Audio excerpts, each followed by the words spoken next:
नमस्कार to everyone. आज हम एनिमल रेस्पिरेशन की फिजियोलॉजी की स्टडी को आगे बढ़ाएंगे। और इसमें जैसे कि आप सभी को पता है कि एनिमल रेस्पिरेशन में दो रेस्पिरेटरी गैसेज जो हैं, oxygen and carbon dioxide, these are very important. और इन्हीं गैस के बारे में इनकी कुछ जनरल करेक्टरिस्टिक जो है उसको हम पहले देख लेते हैं। तो जो भी गैस है एयर के अंदर, आ, उस हर गैस के मॉलिक्यूल्स का अपना अपना पार्शियल प्रेशर होता है। जैसे ये कंटेनर है, इस कंटेनर में गैस ए है, गैस बी का पार्शियल प्रेशर बी है, सी का पार्शियल प्रेशर। तो हर गैस का अपना अपना प्रेशर होता है जिसको हम partial pressure of gas A, partial pressure of gas B और partial pressure of gas C कहेंगे। और इन तीनों गैस का पार्शियल प्रेशर जो है टोटल जुड़कर एक टोटल मिक्सचर का प्रेशर बन जाएगा, जिसको pressure of the mixture of gas कह सकते हैं। तो ये कुछ करेक्टरिस्टिक्स है, वेरी इंपॉर्टेंट है, जो कि पार्शियल प्रेशर ऑफ गैस है, जिसको हम आगे जो स्टडी करेंगे रेस्पिरेटरी गैसेज में, उसमें इनका इंपॉर्टेंट रोल हमें देखने को मिलेगा। अगर हम बात करते हैं कि एयर के अंदर जो एटमॉस्फेयर में जो गैसेज हैं, नाइट्रोजन, ऑक्सीजन, कार्बन डाइऑक्साइड है, हेलोजन गैसेज हैं, तो इन सभी गैस का अपना अपना पार्शियल प्रेशर है। इन सभी का टोटल पार्शियल प्रेशर अगर हम बात करें तो at sea level they have the total partial pressure, total pressure of the gas of the mixture of the air, that is the 760 mmHg। अगर हम ऑक्सीजन की बात करें तो ऑक्सीजन का जो कंट्रीब्यूशन है पार्शियल प्रेशर में वह है 159 mmHg, जो कि लगभग 21% है एयर में ऑक्सीजन, और 79% के आसपास नाइट्रोजन गैस परसेंट है। जैसे जैसे हम हाइट की तरफ, ऊपर की तरफ जाएंगे तो सभी गैसेस का जो पार्शियल प्रेशर है डिक्रीज होगा। तो जिस तरह से ऑक्सीजन का पार्शियल प्रेशर डिक्रीज हो रहा है, तो लगभग ये 150 mmHg से लगभग 100 से भी नीचे आ जाता है एट 10,000। ये जो 10,000 हाइट जो है, मीटर हाइट है, 10,000 मीटर, इस हाइट पर पार्शियल प्रेशर ऑक्सीजन बहुत ज़्यादा डिक्रीज हो जाता है। और सभी गैसेज का डिक्रीज होगा तो एयर का जो ओवरऑल पार्शियल टोटल प्रेशर जो है वो भी डिक्रीज हो जाता है। लगभग वो 300 mmHg से भी नीचे आ जाएगा इस हाइट पर, इस एलिवेशन पर, जो कि 10,000 के आसपास है। अगर हम बात करें जो गैसेज जो है, दिस गैसेज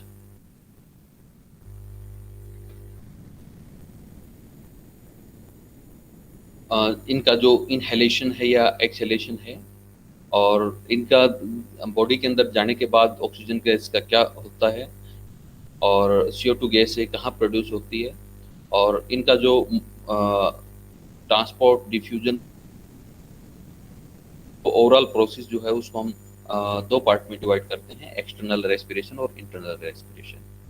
एक्सटर्नल रेस्पिरेशन में क्या होता है कि रेस्पिरेटरी गैसेज जो है, जो O2 है उसका अपटेक होता है, इनटेक किया जाता है, वह डिफरेंट जनरल रेस्पिरेटरी सरफेस, जो कि cutaneous respiratory surface, body surface है in case of small animals and aquatic animals. Branchial जो कि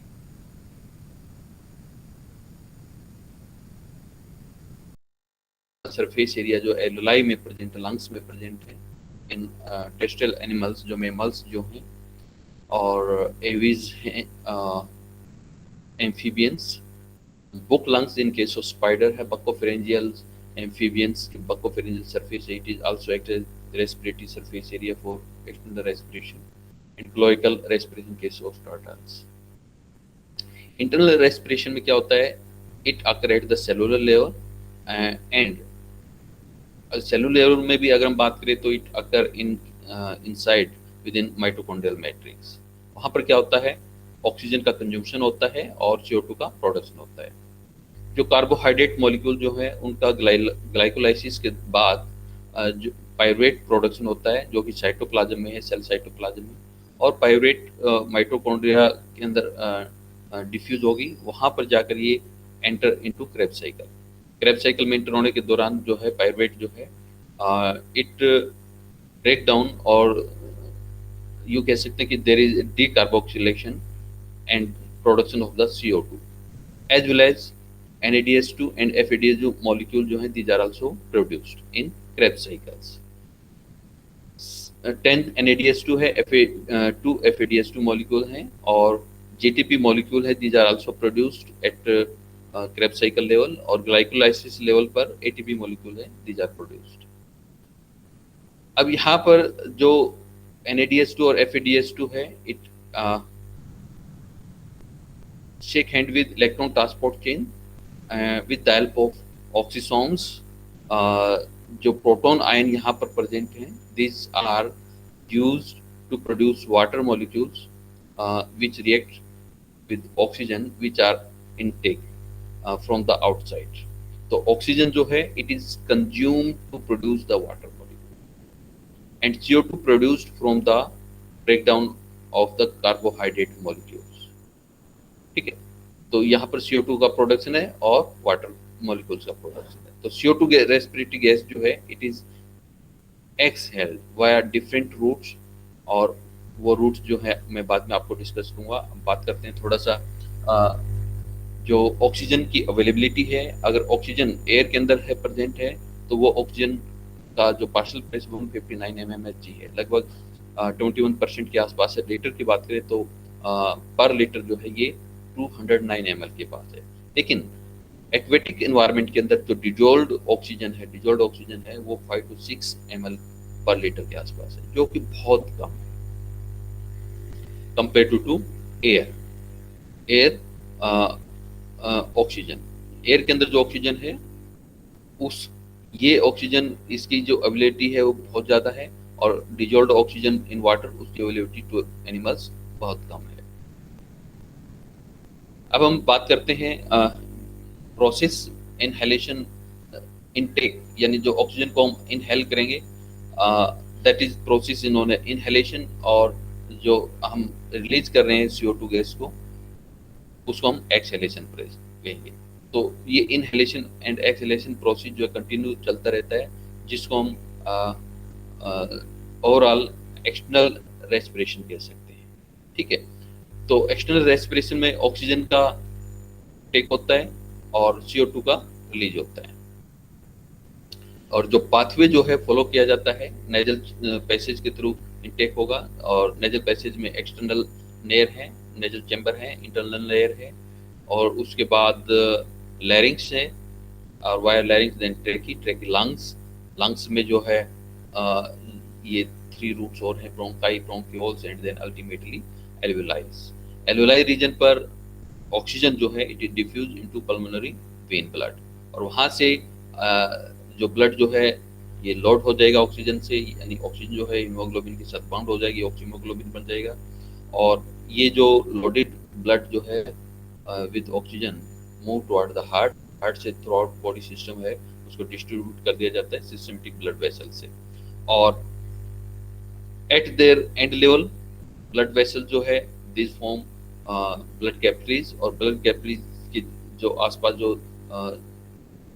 जो ऑक्सीजन जो है डिफ्यूज होगी into the extra cellular fluid, और एक्स्ट्रा सेलुलर फ्लूइड से डिफ्यूज होते हैं साइटोप्लाज्म से माइटोकॉन्ड्रिया, और माइटोकॉन्ड्रियल फ्लूइड में क्या है कि यहाँ पर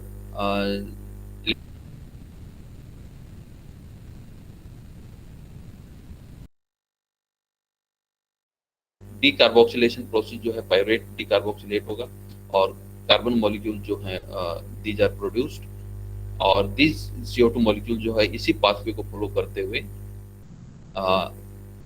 mitochondrial matrix towards cytoplasm extracellular fluid to the blood vessel vein, and then toward the heart via superior and inferior vena cava, और उसके बाद it move toward the lungs alveoli level with the help of pulmonary artery for their oxygenation।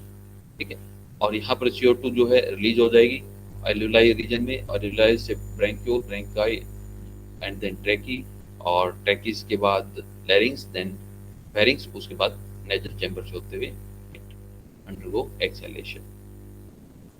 ये एक diagrammatic explanation है। तो यहाँ पर हम देख रहे हैं कि ये रूट है नेजल चैम्बर से होते हुए और फेरिंग्स, उसके बाद लैरिंग्स एंड देन ट्रेकी, ट्रेकी के बाद ट्रेक्यूल और उसके बाद लंग्स एल्वुलाई है। यहाँ पर ऑक्सीजन जो है इनटेक होता है और यहीं पर CO2 जो है डिफ्यूज होती है फ्रॉम द पल्मोनरी, जो आर्टरीज जो है पल्मोनरी आर्टरी, वहाँ पल्मोनरी आर्टरी जो इसके अंदर डीऑक्सीजनेटेड ब्लड होता है, पल्मोनरी वेन जो है ऑक्सीजनेटेड ब्लड होता है। तो यहाँ पर जो ऑक्सीजन इनटेक हो रहा है पल्मोनरी वेन में, तो यहाँ पर ये 100% सेचुरेशन नहीं होता, क्योंकि जो ब्लड हार्ट से इसकी लंग्स की सरफेस को प्रोवाइड हुआ है और ब्रैंक्यूल्स को प्रोवाइड हुआ, ब्रैंक्यूल वाल्स को प्रोवाइड हुआ है, वहाँ से ब्लड जो है वो डेड स्पेस में है, वहाँ उसका ऑक्सीजनेशन नहीं होता और वो ब्लड जो है वेन से एक इसी पल्मोनरी वेन के साथ लिंक हो जाता है। तो यहाँ पर ब्लड जो है कंप्लीट इसका ऑक्सीजनेशन नहीं होगा, यहाँ पर कुछ 97%, 95 to 7% जो है ब्लड जो है ऑक्सीजनेशन ही हो पाता है। ठीक है, इसका जो ओवरऑल जो इफेक्ट जो है वो हम नेक्स्ट वीडियो में आपको शो करेंगे। उसके बाद हम रेस्पिरेशन और इंस्पिरेशन जो है प्रोसेस जो है एक जनरल वेंटिलेशन प्रोसेस है, इसमें देखते हैं कि नॉर्मल रेस्पिरेशन के दौरान सिर्फ और सिर्फ जो डायफ्राम है it is involve, diaphragm involve. ठीक है, और इसका ही डायफ्राम जो है जब ये रिलैक्स होता है, डायफ्राम जब ये रिलैक्स होता है तो एयर को यहाँ पर इसकी ये ऊपर की तरफ उठेगा और यहाँ पर एक प्रेशर क्रिएट होगा और एयर जो है एक्सपेल हो जाएगी। और नॉर्मल इंस्पिरेशन के दौरान क्या है कि डायफ्राम है कॉन्ट्रैक्ट होता है डाउनवर्ड डायरेक्शन में और स्पेस इंक्रीज होता है, तो बाहर से एयर जो है इनहेल होती है।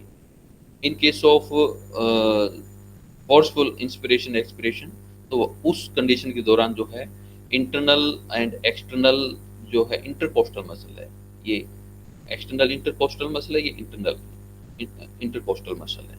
ठीक है, ये जो मसल हैं as well as diaphragm and abdominal muscles, these are involved to form or to increase the volume of the cage of ribs cage में जो स्पेस है उसको इंक्रीज किया जाता है और ये इंक्रीज होता है एंटीरियर पॉजिटिव डायरेक्शन में। एंड देन रिब्स जो है, जो स्टर्नम जो है ये ऊपर की तरफ उठेगा यहाँ पर। ठीक है, अपवर्ड डायरेक्शन। ठीक है, ये ऊपर की तरफ उठेगा, स्पेस इंक्रीज हो रहा है, एंटीरियर पॉजिटिव डायरेक्शन में ये एक्सपेंड हो रहा है और डाउनवर्ड जो है ये जो डायफ्राम जो है ये डाउनवर्ड डायरेक्शन में एक्सपेंड होगा। तो इससे क्या है कि यहाँ पर बहुत ज़्यादा स्पेस इंक्रीज हो जाता है और फोर्सफुली एयर जो है इनहेल होती है। और सेम प्रोसीजर एक्सहेलेशन के लिए होता है। अब हम बात करते हैं जो गैस हम इनहेल करते हैं या एक्सहेल करते हैं, तो वो जो एयर इनहेल और एक्सहेल की जाती है उसका अलग अलग वॉल्यूम्स जो हैं किस तरह फोर्सफुली है या नॉर्मल रेस्पिरेशन के दौरान है, तो अलग अलग वॉल्यूम्स को अलग अलग नेम से डिनोट किया गया है। जैसे अगर हम नॉर्मल रेस्पिरेशन अगर हम करते हैं, नॉर्मल रेस्पिरेशन तो लगभग 500 ml के आसपास एयर जो है इनहेल की जाती है और एक्सहेल की जाती है, और सच वॉल्यूम 500 ml को हम क्या कहते हैं, टाइडल वॉल्यूम कहेंगे। और जो फोर्सफुली एयर जो है इनहेल की जाती है, फोर्सफुली इनहेल की जाती है, ठीक है, नॉर्मल रेस्पिरेशन के बाद, तो वो वॉल्यूम जो है लगभग 1900 से 3300 ml के आसपास होती है, जिसको इंस्पिरेटरी रिजर्व वॉल्यूम कह सकते हैं।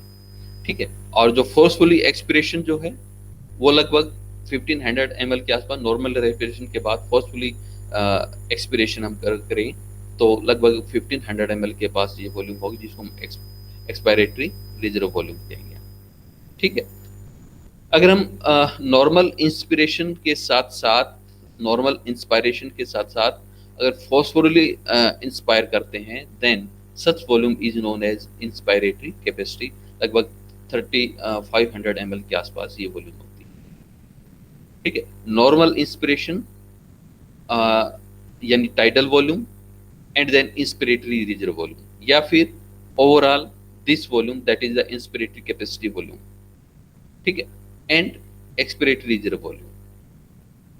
This volume, overall total volume, is known as the vital capacity. यानी forcefully inhalation and forcefully expiration, ठीक है, वो जो टोटल वॉल्यूम ऑफ एयर होगी that is known as the vital capacity of the lung, लगभग 4500 ml के आसपास, 4500 ml के आसपास ये वॉल्यूम है।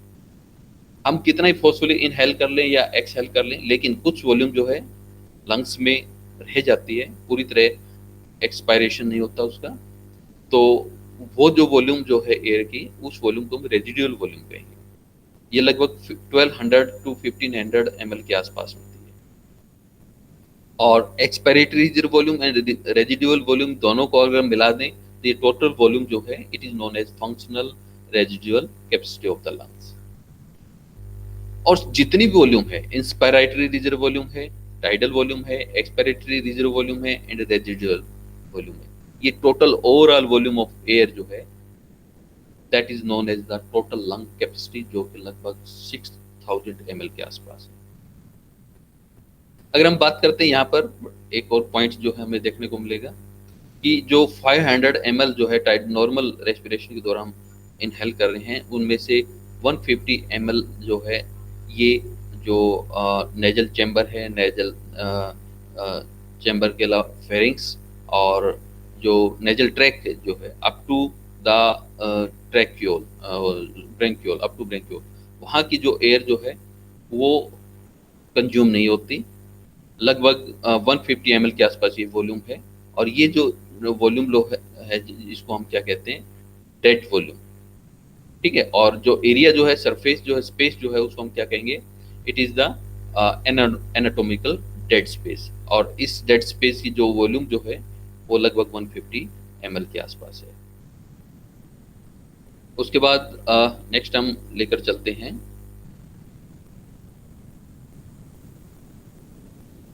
Composition of the air which are inhaled और एक्सहेल्ड। तो एटमॉस्फेयर में जो कंपोजिशन है नाइट्रोजन ऑक्सीजन की, लगभग 78 और 79% के आसपास, ऑक्सीजन 21 है, कार्बन डाइऑक्साइड 0.04% है और वाटर वेपर जो है उस वो 0.5% है। और ये इनका partial pressure 597 of nitrogen, 159 mmSg of oxygen and 0.3 mmSg of carbon dioxide और 3.7 mmSg of water vapour. Air जो इनहेल होगी, इनहेल होने के दौरान जो है नेजल चैम्बर जो है और रेस्पिरेटरी सरफेस एरिया जो है it is responsible to humidified the air. और ह्यूमिडिफिकेशन के दौरान जो है वाटर वेपर्स जो है उसका पार्शियल प्रेशर 47 तक इंक्रीज होता है, 3.7 से 47 mmSg के आसपास इंक्रीज होता है। और ड्यू टू दिस ह्यूमिडिफिकेशन जो पार्शियल प्रेशर है नाइट्रोजन का वो डिक्रीज हो गया, ऑक्सीजन का भी डिक्रीज हो रहा है, 159 से ये 149 के आसपास पहुंच जाता है, ठीक है। और CO2 जो है वो लगभग नॉन चेंजेबल है, दिस इज 0.3 mmHg है। एल्वेलाई रीजन पर अगर हम देखें तो पार्शियल प्रेशर जो है नाइट्रोजन में कोई ज़्यादा चेंज नहीं, 569 के आसपास ही रहता है। और ऑक्सीजन का पार्शियल प्रेशर अगेन डिफ्यूज हो जाता है क्योंकि मिक्स हो जाती है एयर। और CO2 जो है यहाँ पर डिफ्यूज हो रही है फ्रॉम द ब्लड, जो ब्लड कैपिलरी जो है, पल्मोनरी आर्टरी जो है, पल्मोनरी जो वेन,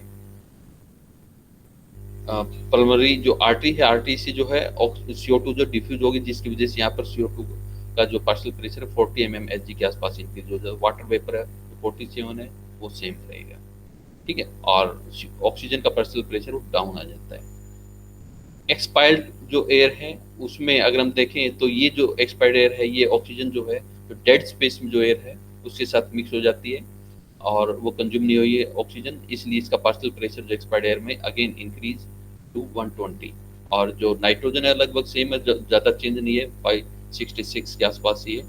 और CO2 जो है जो एयर में CO2 जो है जो नेजल पैसेज में 0.3 mmHg है और एल्वुलर एयर इसके साथ मिक्स हो जाती है, तो एक्सपायर्ड एयर जो है उसका पार्शियल प्रेशर लगभग 27 mmHg के आसपास आ जाता है। तो यानी एल्वुलर रीजन से इसका पार्शियल प्रेशर यहाँ पर एक्सपायर्ड एयर में डिक्रीज हो रहा है और वाटर वेपर लगभग सेम है। अगर हम टिश्यू की बात करें with in the body of the animals, और टिश्यू और इंटरसेलुलर स्पेस में ऑक्सीजन जो है 40 mmHg है और CO2 का पार्शियल प्रेशर जो है 45 है। और सेल के अंदर भी लगभग सेम ही है, लगभग 40 mmHg ऑक्सीजन है और 45 mmHg जो है CO2 गैस है। ब्लड कैपिलरी जो है ऑक्सीजनेटेड ब्लड, जहाँ पर ब्लड ऑक्सीजनेटेड है वहाँ पर ऑक्सीजन का जो पार्शियल प्रेशर है 95 mmHg है और CO2 का जो पार्शियल प्रेशर है 40 mmHg है। और डीऑक्सीनेटेड ब्लड वेसल्स के अंदर अगर हम बात करें तो 40 mmHg ऑक्सीजन का पार्शियल प्रेशर होता है और 45 mmHg है वो CO2 का पार्शियल प्रेशर है। उस इस डायग्राम में हम ये देख रहे हैं कि भाई जो एयर के अंदर जो है पार्शियल प्रेशर ऑक्सीजन का है वो जैसे जैसे इनहेल होता है और नेजल पैसेज के थ्रू मूव होता है टुवर्ड एल्वेलाई रीजन, तो ऑक्सीजन का पार्शियल प्रेशर जो है it decrease up to the 104 mmHg। ठीक है। और इसी तरह अगर हम ऑक्सीजन CO2 की बात करें तो CO2 जो पार्शियल प्रेशर जो है जो 40 mmHg है एल्वियुलर रीजन पर, और जैसे जैसे इसको एक्सपायर करते हैं और नेजल पैसेज को क्रॉस करता है तो CO2 का जो पार्शियल प्रेशर जो है वो डिक्रीज होता चला जाएगा, 0.04% के आसपास यहाँ पर आ जाता है। और ये जो स्पेस जो है लगभग इस स्पेस में जो कि डेड एनाटॉमिकल डेड स्पेस कहेंगे, जिसमें 150 ml के आसपास जो है एयर जो है उसमें ऑक्सीजन और CO2 है नॉन चेंजेबल है, जो कि न तो ऑब्जर्व होती है न रिलीज होती है। और लगभग ये 500 ml में से 350 ml जो है एयर जो है वही कंज्यूम होती है ड्यूरिंग इंटरनल रेस्पिरेशन। अब हम बात करते हैं यहाँ पर इस डायग्राम को, ये एल्वियोलाई स्पेस है लंग्स के अंदर और ये ब्लड कैपिलरीज है और ब्लड कैपिलरी में ब्लड प्लाज्मा ये आरबीसी सेल है। और CO2 जो गैस है जो ब्लड कैपिलरीज के अंदर जो आरबीसी जो है आरबीसी ये डिफ्यूज होगी और CO2 due to higher concentration to low concentration diffuse जाती है इनटू लंग्स एल्वियोलाई के अंदर। ऑक्सीजन का पार्शियल प्रेशर यहाँ पर जाता है तो यहाँ पर ऑक्सीजन जो है वो डिफ्यूज होगी, एल्वियोलाई सरफेस को क्रॉस करेगी, उसके बाद इंटरसेलुलर स्पेस, उसके बाद ब्लड कैपिलरी वॉल जो है उसको क्रॉस करते हुए it diffuse into the blood plasma से it diffuse into the blood जो के अंदर आरबीसी जो है उसके प्लाज्मा मेम्ब्रेन से डिफ्यूज होते हुए उसके साइटोप्लाज्म और cytoplasm toward the mitochondrial matrix, वहाँ पर ये पहुंच जाती है। अब बात करते हैं कि आरबीसी माइटोकॉन्ड्रिया तो होता ही नहीं है। ठीक है। तो यानी यहाँ पर ऑक्सीजन जो है वो कहाँ पर प्रेजेंट है, सिर्फ और सिर्फ साइटोप्लाज्म के अंदर है। और साइटोप्लाज्म में भी जो हीमोग्लोबिन जो है उस हीमोग्लोबिन के साथ ये बाउंड हो जाती है। लगभग 1 to 2% जो ऑक्सीजन है